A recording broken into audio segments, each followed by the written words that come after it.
For nearly a decade, Hollywood seemed allergic to theatrical comedies.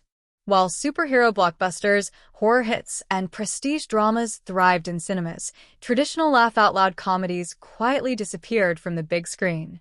Studios increasingly shuttled them straight to streaming, often with little marketing, or avoided producing them altogether.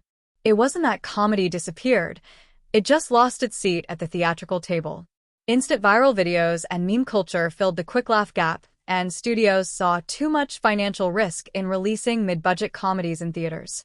For moviegoers who once loved watching a packed audience roar with laughter, the shift was frustrating.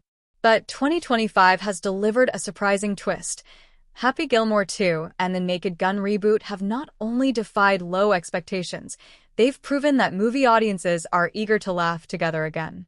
Happy Gilmore 2 brings back the big, silly comedy. When Netflix confirmed Happy Gilmore 2 was happening, with Adam Sandler returning to one of his most beloved roles, fans erupted. Christopher McDonald signed back on as Shooter McGavin, production kicked off, and social media was flooded with nostalgia. The sequel channels the unapologetically goofy, quotable humor that made Sandler's 1990s comedies box office staples. Its slapstick energy, brash characters, and proudly ridiculous premise feel like a deliberate throwback to an era when comedies didn't need irony or self-awareness to work. They just had to be funny. Audiences didn't abandon this kind of comedy. The studios did. Over the past decade, genuinely creative comedies like Booksmart, Barb, and Stargo to Vista Del Mar and Girls Trip have been released quietly or at crowded times, making it easy for them to be overlooked.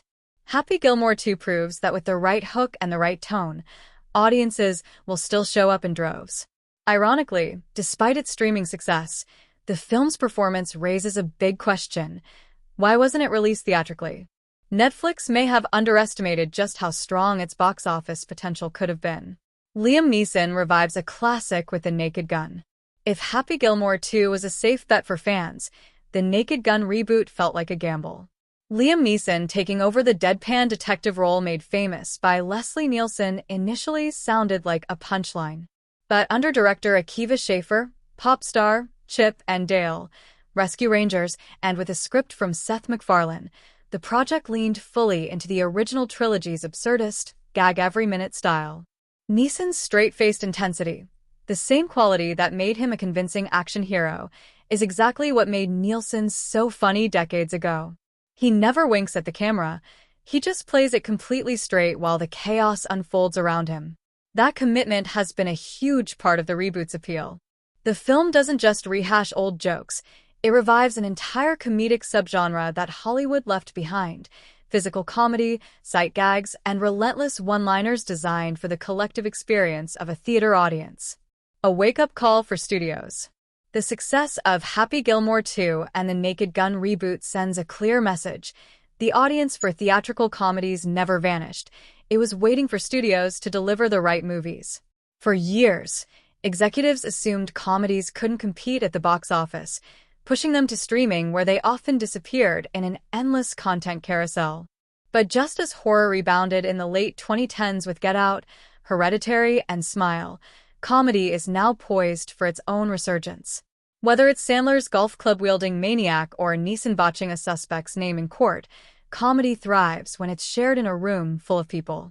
That communal laughter is something streaming can't replicate. If Hollywood's listening, the message is simple. It's time for comedies to reclaim their place in theaters and to swing for the fences, just like Happy Gilmore himself.